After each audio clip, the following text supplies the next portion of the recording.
Hello friends, எல்லோரும் எப்படி இருக்கீங்க? நல்லா இருக்கீங்களா? நான் நல்லா இருக்கேன். இன்றைக்கி வந்து காலம்பரை வந்து டிஃபனுக்கு இட்லி மாவுள்ள சப்பாத்தி செஞ்சு அழுத்து பிடிச்சதுனால தான் இன்றைக்கி வெண்பொங்கல் செய்யலாமேன்னு சொல்லிட்டு வெண்பொங்கல் தான் செய்கிறேன். அதுக்கு வந்து 1 டம்ளர் பச்சரிசின்னு வச்சுக்கோங்க, 3/4 டம்ளர் பைத்தம்பருப்பு எடுத்துக்கோங்க.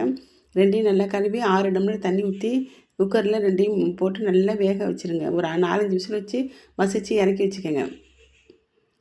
நீங்கள் மசிக்க கூட வேணாம், நல்லா வெந்து போயிருக்கும் குலைவா. நல்லா கிளறி விட்டு இறக்கி வச்சுட்டு ஒரு எண்ணெய் சட்டியில் நெய் ஊற்றி மிளகு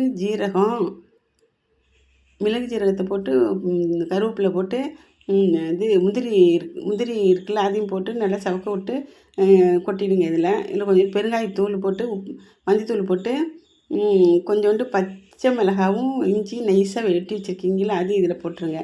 போட்டு கலரி விட்டு இறக்க வேண்டியதான். இது வெண்பொங்கல் ரொம்ப ஈஸியான வேலை பொங்கல் செய்கிறது, ஆனால் டேஸ்ட்டாக இருக்கும். போன வீடியோவில் கேட்ட விடுகதைக்கு விட வந்து அடிமேல் அடி வாங்கி அனைவரையும் சொக்க வைப்பான் அவன் யாருன்னு கேட்டிருந்தேன், மேளம். இந்த வீடியோவில் விடுகதை கேட்குறேன். அதுக்கு வந்து விடை தெரிஞ்சால் கமெண்டில் சொல்லுங்கள், தெரியலன்னா அடுத்த வாரம் அடுத்த வீடியோவில் நான் விடுகதையை சொல்லிடுறேன். இந்த விடையை சொல்லிடுறேன். விட்டம் போட்டு வீடு கட்டியும் விசிறி மாட்ட இடம் இல்லை, அது என்ன?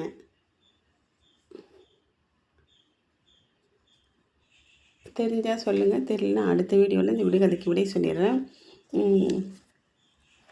அப்புறம் இன்றைக்கி பிறந்த நாள் காணும் அனைத்து சகோதர சகோதரிகள், தாத்தா பாட்டி, அப்பா அம்மா, தம்பி தங்கைகள் எல்லாருக்குமே என்னுடைய வாழ்த்துக்களை தெரிவிச்சுக்கிறேன். அப்புறம் இன்றைக்கி திருமண நாள் காணும் அனைத்து சகோதர சகோதரிகளுக்கும் அனைவருக்கும் என்னுடைய திருமண நாள் வாழ்த்துக்களையும் தெரிவிச்சுக்கிறேன். நான் ஒரு வீடியோவில் 2 விடுகதை சொல்லிகிட்ருக்கேன். உங்களுக்கு பிடிச்சிருக்கா என்னென்னு நீங்கள் சொல்லுங்கள். கமெண்டில் தெரியப்படுத்துனீங்கன்னா எனக்கு கொஞ்சம் சந்தோஷமாக இருக்கும். நானும் இன்ட்ரெஸ்ட்டாக அந்த விடுகதையை சொல்லிகிட்ருப்பேன்.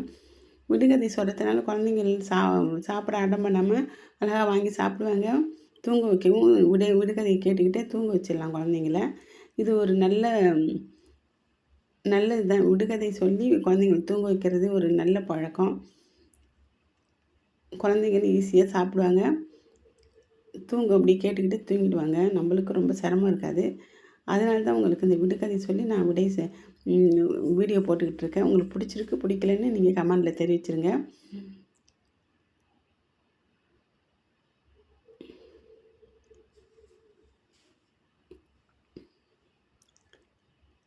வெண்பொங்கல் செஞ்சாச்சு, வாங்க சாப்பிட்லாம். நான் தூள் பெருங்காயம் 2 போட்டுக்கிட்டேன்.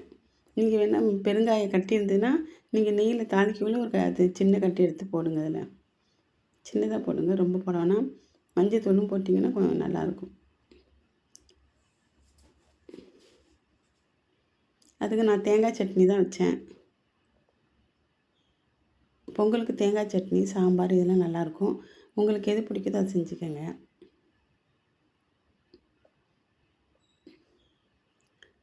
கடையில் செட்டில் நெய் ஊற்ற மாட்டாங்க, எண்ணெய் ஊற்றுவாங்க. நம்ம வந்து நெய் ஊற்றுறோம், அவ்வளோதான். அதான் அது அப்படி கெட்டியாக போகாமல் கொலன்னு இருக்கும். அவங்க நிறைய எண்ணெய் ஊற்றுவாங்க. நம்ம வீட்டுக்கு செய்கிறோம், எண்ணெயெலாம் ஊற்ற வேணாம். நல்ல நெய் வாங்கி நிறைய ஊற்றி சாப்பிடுங்க, நல்லது. எப்போயாச்சும் தானே செய்ய போகிறோம், அடிக்கடியாக செய்கிறோம்.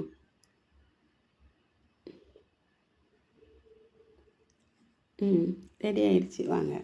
தேங்க்யூ.